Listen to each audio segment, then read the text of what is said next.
হযরত আলী বলছেন, ওগো সালমান ফার্সি, আল্লাহর আয়াত যদি সত্য হয় এ ডালিমগুলো আমার হতে পারে না, এ ডালিম আমি নিব না। কেন নিবে না? কেন নিবে না? বলে 9টা ডালিম আমার নয়, এটা অন্য কারো ডালিম আছে, আপনি দিয়ে দেন। তখন সালমান ফার্সি বলছে, আলী রে, তোমার মনের কনফিডেন্স কি আছে জানি না রে আলী, তুমি কি জন্য আমাকে ঘুরিয়ে পেঁচিয়ে প্রশ্ন করছো আমি জানি না। আরে শুনে না, আমাকে তোমার শ্বশুর সারা বিশ্বের নেতা হযরত মুহাম্মদ দিয়ে পাঠিয়েছে। দেখতে পারেন সালমান ফার্সি রাদিয়াল্লাহু তাআলা আনহু একটা ব্যাগ হাতে করে নিয়ে গেটে দাঁড়িয়ে আছেন। আলীকে বলছেন, আলী রে, এই যে ব্যাগটা তোমার, ব্যাগে কি আছে? হযরত আলী বলছেন, এই ব্যাগের ভিতরে কি আছে আমার তো জানা নাই। সালমান ফার্সি বলছে, তোমার শ্বশুর সারা বিশ্বের নেতা হযরত মুহাম্মদ সাল্লাল্লাহু আলাইহি সাল্লাম তোমার জন্য ডালিম কিনে দিয়ে পাঠিয়েছে। একবার জোরে বলুন না সুবহানাল্লাহ। আল্লাহ বলছেন, বান্দা 1 টাকা যদি কেউ দান করে আমি 10 টাকা ফিরিয়ে দিই। মান জাবিল হাসানাতে ফালাহু আসরু আমসালিহা। কেমন করে ফিরিয়ে দিব পৃথিবীর কেউ জানে না। এ বাবা দেখেন না, ডালিম দান করে চলে আসলো একটা, আর সঙ্গে সঙ্গে সালমান ফার্সি একটা ব্যাগে করে নিয়েছে ডালিম নিয়ে দাঁড়িয়ে আছে, বলে এই যে ডালিম নাও। তো হযরত আলী অবাক হয়ে আল্লাহর প্রশংসা করছে, সুবহানাল্লাহি ওয়া বিহামদিহি সুবহানাল আযীম আলহামদুলিল্লাহি রাব্বিল আলামিন, সমস্ত প্রশংসা আল্লাহ তোমার, তুমি আমাকে ডালিমের ব্যবস্থা করে দিয়েছো। এবার সালমান ফার্সি বলছেন, ভাই এই যে ডালিম তুমি নিয়ে নাও। তো ডালিম গুনতে আরম্ভ করেছেন, গুনে দেখছেন তো বাবা 9টা ডালিম। সুবহানাল্লাহ বলুন। এই বাবা কটা ডালিম? কটা ডালিম? 9টা। হযরত আলী বলছেন, ওগো সালমান ফার্সি, আল্লাহর আয়াত যদি সত্য হয় এ ডালিমগুলো আমার হতে পারে না, এ ডালিম আমি নিব না। কেন নিবে না? কেন নিবে না? বলে 9টা ডালিম আমার নয়, এটা অন্য কারো ডালিম আছে, আপনি দিয়ে দেন। তখন সালমান ফার্সি বলছে, আলী রে, তোমার মনের কনফিডেন্স কি আছে জানি না রে আলী, তুমি কি জন্য আমাকে ঘুরিয়ে পেঁচিয়ে প্রশ্ন করছো আমি জানি না। আরে শুনে না, আমাকে তোমার শ্বশুর সারা বিশ্বের নেতা হযরত মুহাম্মদ দিয়ে পাঠিয়েছে, আলীর বাড়িতে পৌঁছে দাও, তাই আমি তোমার বাড়িতে ডালিম পৌঁছাতে এসেছি। এ আলী শুনে নাও, আমি ভালো মন্দ জানি না, আমাকে যেটা দায়িত্ব দিয়েছিল আমি তোমাকে দায়িত্বটা দিয়ে দিলাম। হযরত আলী বলছেন, নিব না, নিব না, নিব না। দেখেন না ইমানের কত জ্বর। আরে ভাই কি হয়েছে বলো তো, তুমি নিবা না করছো, আর তোমাকে আমি জোর করে দিতে চাইছি, কি হয়েছে একটু বলো তো। এ বাবা তাকান। তখন হযরত আলী বলছে, ও সালমান ফার্সি, আমি এর জন্য নিব না করতেছি, আমি বিশ্বাস করতে পারি না আমাকে আল্লাহ 9টা ডালিম দিবে। যদি আল্লাহ আমাকে ডালিম দেয় তো 10টায় ডালিম দিয়ে পাঠাবে, 9টা ডালিম আমার হতে পারে না। তার কারণ আল্লাহ কোরআনের মধ্যে বলে দিয়েছেন, মান জাবিল হাসানাতে ফালাহু আসরু আমসালিহা। 1 টাকা যদি কেউ দান দেয় আমি আল্লাহ 10 টাকা ফিরিয়ে দিই। তো আমি একটা ডালিম ঘুরিয়ে দিয়েছি, দান করে দিয়েছি, আমি 9টা কেন ডালিম পাবো? আমি তো 10টায় ডালিমের মালিক আছি। একবার জোরে বলুন না নারায়ে তাকবীর। হযরত সালমান ফার্সি বলছেন, এত তোমার বিশ্বাস? নিশ্চয় তো আল্লাহ নবী আপনাকে 10টা দিয়ে পাঠিয়েছে। ব্যাগ খোঁজ করতে শুরু করা হলো বাবা, দেখা গেল ব্যাগের নিচে আর একটা ডালিম পড়ে আছে। এবার জোরে বলবে না নারায়ে তাকবীর। ব্যাগ থেকে 10টা ডালিম বের করে দেওয়া হলো। হযরত আলী সদরে গ্রহণ করলেন, আল্লাহ এটাই তোমার বিচার, এটাই তোমার বিচার। মাবুদ গো, একটা ডালিম খাওয়াতে চেয়েছিলাম, দান করে দিয়েছিলাম, একটা ডালিম ফকিরকে দান করলাম, আল্লাহ তুমি আমাকে 1 ঘন্টার ভিতরে 10টা ডালিম ফিরিয়ে দিয়েছো। এটা তোমার ওয়াদা, এটা তোমার ওয়াদা, এটা তোমার শক্তি। আল্লাহ আমি আলী জানতাম না যে আল্লাহ তুমি আমাকে এত তাড়াতাড়ি করে আমার ডালিম ফিরিয়ে আমাকে দিবে। একবার জোরে বলুন না সুবহানাল্লাহ।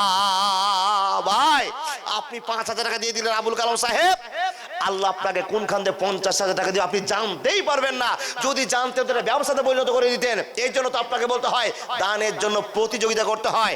ও 5,000 দিয়েছে, আমি 6,000 টাকা দিব। এই বাবা এটা হলো নিয়ম। কিন্তু দেখছেন কি, গরিব মানুষগুলো দান করে চলে গেল, আর যাদের বাড়িতে দেওয়ার মতো টাকা আছে আর চুপ করে বসে আছেন যে দিব না, দিব না, দিব না। যেদিন মালাকুল মউত এসে গর্জায় ধাক্কা মারবে, গেটে এসে আপনাকে টনটন করে আওয়াজ দিবে, সেদিন বলে, ও বেটা রহিম, যাও তো কবরস্থানের জন্য 5,000 টাকা দান করে আসো। মরণের সময় কড়া টেবিলের কাজ করে। লোকটা মরে যাচ্ছে, এখন যদি 1000 টেবিলে দেন কাজ হবে? এ বাবা এতদিন দান করলেন না, সুস্থ অবস্থায় দান করলেন না, যখন ঠ্যাং ভেঙে গিয়েছে, চোখ কানা হয়ে গেছে, মরে যাবেন তখন দান করছেন। রুখে যান। বেনামিতে একজন 1000 টাকা দিয়েছে, ভয় কবরে। হঠাৎ একদিন আসবে রে জম, ফুরাবে তোর দেহেরই দম, সবাই তখন বলবে তুমি শুধু একটা লাশ, কাটিবে তোমার জন্য ঝাড়ের মোটা আবাস, আনবে কেউ আতর লোভান, করবে গরম জল, লাশটা কোথায় আছে বলো মাটি দিয়ে। রাজু তুমি দিয়েছো এই গ্রামে বাড়ি? হে রব্বুল আলামিন, রাজু তোমার বান্দা 1000 টাকা দান করেছে। মাবুদ গো, যদি কবরের ভয় না থাকতো আল্লাহ, তোমাকে বিশ্বাস না করতো আল্লাহ, কেন পাগলের মতো দান করে যায় আল্লাহ? আমাদের বাড়ির পাশে অনেক মানুষ আছে যারা বড় বড় মন্দির করে রেখেছে, গির্জা করে রেখেছে আল্লাহ, এত টাকা কালেকশন হয় না। পৃথিবীতে একটাই জাত তোমার ভয় আল্লাহ, টাকাকে লাখ লাখ টাকা দান করে দেয়, লাখ লাখ শতক জায়গা মাটি করে দেয়। আল্লাহ, তারা হলো মুসলমান। মুসলমান মসজিদের জন্য টাকা দেবে, মাদ্রাসার জন্য টাকা দেবে, বিধবার জন্য টাকা দেবে, গরিবের জন্য টাকা দেবে, ইয়াতিমের জন্য টাকা দেবে, কবরস্থানের জন্য টাকা দেবে, ঈদগাহের জন্য টাকা দেবে, সমাজের হাঁড়ি কেনার জন্য টাকা দিবে, বন্ধনকে রক্ষক রাখতে জন্য টাকা দিবে। আল্লাহ, এটা হলো মুসলমানের কর্তব্য। তোমাকে না বিশ্বাস করলে আল্লাহ এত টাকা মুসলমান দান করতো না।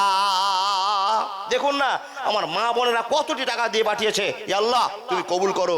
যার 10 টাকা পড়ে গেছে আল্লাহ তুমি 10 লক্ষ বলে মনে করে নাও, যার 5000 পড়েছে আল্লাহ 5 কোটি ডলার করে তুমি মনে করে নাও। আল্লাহ সংখ্যা চাইতে পারবো না, সংখ্যা দিয়ে আমাদের ভুল হয়ে যাবে। মাবুদ তুমি কত দান করবে আমি কমিটির লোককে বলবো, বক্তা নিয়ে আসেন না কেন, টাইম যা ওভার হয়ে গেছে, বক্তা নিয়ে আসুন। দান চলে আসছে, দানগুলো আস্তে আস্তে আস্তে 100 করে আসছে, আপনার বক্তাকে নিয়ে আসুন। আমার শকুর ভাইকে বলবো আপনি রেডি হয়ে আসুন। আছে গো জি, অনেক পার হয়ে গেল, এতক্ষণ আমি কোনো জায়গায় কথা বলি না বাপ, কিন্তু আজকে একটা কথা বোঝাতে চেয়েছিলাম। দুনিয়া খারাপ হয়ে গেছে, লুচ্চিপুরি কথা না বললে শ্রোতা টাকা বের করবে না। জি, যদি সৎ পথে সঠিক কথাগুলো বলতে যায় তোমার বক্তা চলবে না, হে বক্তার ওয়াজ করতে পারে না। হে জি, মন দেখে বুঝতে পারছি।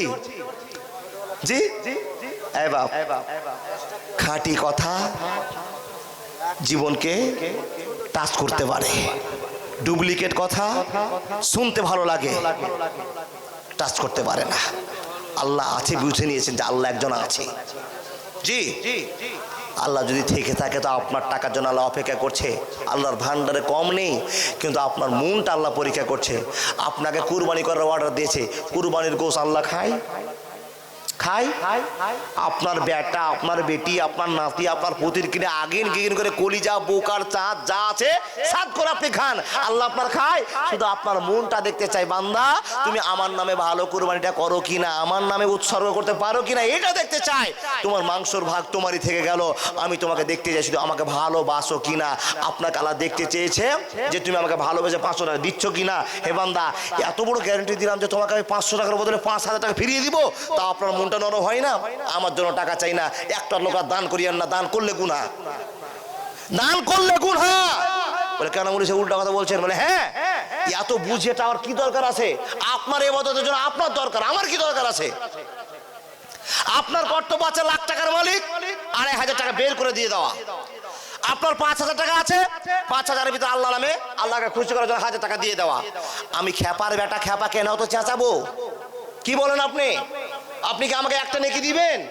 এখনো দিবেন না, কিয়ামতও দিবেন না, এখনো দিবেন না, কিয়ামতও দিবেন না। আমরা হলাম পাগল বক্তাতে আপনার কাছে চাইতে আরম্ভ করেছি। এ বাবা কিছুদিন যাক, কিছু সময় পার হোক, কোনো বক্তা কালেকশন করবে না। আপনারই কর্তব্য আপনাকে দিয়ে যেতে হবে। চালু হয়ে গেছে, এক জায়গায় হাঁড়ি রেখে দিয়েছে, যার দরকার মনে করে যে আল্লাহকে রাজি করতে হবে, আমাকে অ্যাক্সিডেন্টে বাঁচতে হবে, নেকি ইনকাম করতে হবে, উঠে এসে দিয়ে যাচ্ছে। এটা তার কর্তব্য, আমার কর্তব্য নয়। এতটা কি পাচ্ছি না, পাবো না, আপনাকে ডাকবো না। জি, কসম করে বললাম আর ডাকবো না। আপনার কর্তব্য আপনার কাছে, আপনি বাঁচবেন কিনা শুধু নবীজি বলেছেন জানিয়ে দাও, অরিজিনাল কথাটা জানিয়ে দিয়েছি, বুঝে নেন। আপনি হিসাব আপনি দিবেন, আপনার হিসাব আমাকে লাগবে না, আমার হিসাব আপনাকে লাগবে না, ফরফিট হয়ে গেলাম। বান্দা শুনতে চেয়েছেন, আমার কেউ একজন বলছেন ওই গাজালটা শুনবেন, এই গাজালটাতে ঈমান বাড়ে বাবা, যার জন্য আমাকে বলতে হয়। আপনাকে বলে চলে যাচ্ছি, কর্তব্য রেখে দিবেন। জালসা শুনে নিয়ে কি পাওয়া যায়? কিন্তু জালসা শোনার পর ইমানের সাথে জীবন না কাটাতে পারলে কোনো দাম নেই। বলে কি ইমানের সাথে দান কাটাতে হয় মাওলানা? বলে বাড়িতে যদি খাওয়ার মতো টাকা থাকে তার ভিতর থেকে আল্লাহকে খুশি করার জন্য না হলে 10 টাকাও দিতে হবে। শ্বশুর বাড়ির আবদার নয় যে যা মূল্যে জান্নাত পেয়ে যাব, অত সোজা নয়। কিছু লোককে দেখবেন রাতে উঠে উঠে কাঁদে, তাহাজ্জুদ পড়ে। আর আপনার মতো আমার মতো একটা বেঈমান সারাদিন শুয়ে আছে, 8টার সময় ঘুম থেকে উঠি, আমিও এখন বুক খুলে বলছি আমি জান্নাতে যাব। জি আচ্ছা বলুন, যে লোকটা রাতে কাঁদে আর আমি একটা চোর, সমান হব? সমান হব কোনোদিন মনে হয়? যে ছেলেটা খাটনি করে লেখাপড়া করেছে, চাকরি পেয়ে গেছে, যে পকেট মারি করে ঘুরেছে, চাকরি এখনো পায়নি, বলে সরকারের দোষ, এর দোষ, ওর দোষ। এ বেটা, কি সরকারের দোষ? আপনার দোষ। আপনি রেজাল্ট ভালো করতে পারেননি, সরকার আপনাকে বাঁচতে চেয়েছে। হ্যাঁ, সরকার আপনাকে বাঁচতে চেয়েছে। অযথা কারো দোষ দিয়ে আপনি ফাঁক পেতে যাচ্ছেন না, হবে না, বুঝে আমল করতে হবে। ভাই আর একটা টাকা চাইবো না, দিলে দেন, নাহলে আপনার কর্তব্য আপনি করে যান। গাজালটা শুনে যান। কি? হাকিমপুরের হাকিম সাহেব ছিল বেটার বাপ, ফরিদপুরের ফরিদাবো হবে তারে আজ। লোকের মাঝে কথা হলো 20,000 টাকা নগদে দিতে হবে, ধারে নাহি কথা। 100 জন বরযাত্রী, 10 জন ডুলি বিবি। বরের বাপ বলল তাদের যত পারবি খাবি। বাসে এলো বরযাত্রী, বর এলো জিপে, ডুলি বিবি এলো দেখো সাদের বউনিতে। লাগলো গাড়ি, বিয়ে বাড়ি, নামলো গাড়ি হতে, সাদের জামাই নামলো দেখো সালার কোলে চেপে। লুচি বুন্দিয়া, মাছ মাংস, মিষ্টি মিহিদানা, যে বা যত পারবি খাবি, নাই কোনো মানা। পেট ভরে খানা খেলো, ধরলো যত পেটে, আধা খেলো আধা পাতে রেখে পড়লো উঠে। হলুদ মেখে সাবান হাতে গোসল খানায় যায়, ফরিদা কিন্তু শ্বশুর বাড়ি যাবার অপেক্ষায়। সব ফেলিয়া বেটির বাপ এলো মজলিসে, ইমাম সাহেব চলে এলো, বসলো নীরবেতে। দেখা দেখি মাথায় টুপি দিল সকলেতে, কেউ বা রুমাল, কেউ বা মাথা ঢাকলো গামছাতে। মাথায় টুপি, মুখে দাড়ি, হয়ে মুসলমান, টাকার লোভে পড়ে ভাই হলো যে বেঈমান। বরের বাপ টাকা পেয়ে গুনে হেসে হেসে, গুনার শেষে হাসি মুখে উঠলো জোরে কেসে। কেসে কেসে রাগ উঠালো, কারণ লোকটা টাকি, টাকা ছুঁড়ে ফেলে দিল, রাখো না খো বাকি। সবার মাঝে বেটির বাপ করে জোড়ো হাত, বলে করোনা অপমান, রাখো আমার বাত। 8 মংলার ভিতরে 2,000 টাকা পরিশোধ করে দিব, দিও না খো ব্যথা। শুনলো না খো বরের বাপ, উঠে বলল সবে, ফরিদা কিন্তু জানলা দিয়ে সব দৃশ্য দেখে। আব্বা মোরে জন্ম দিয়ে এতই অপমান, নিজের চোখে দেখে বলে রাখবো না খো প্রাণ। বিষের বোতল হাতে নিয়ে খেলো কেঁদে কেঁদে, গিলে নিল মরে গেল বিয়ের পোশাক পরে। সমাজ তুমি তৈরি থেকো এর জবাব দিতে, ঝরবে যেদিন আল্লাহ তাআলা কিয়ামতের কোটে। লুচি বুন্দিয়া, মাছ মাংস আজকে খাওয়ার দিন, বিষ খেয়ে মরলো কেন সমাজ জবাব দিন। আজ ফরিদা শ্বশুর বাড়ি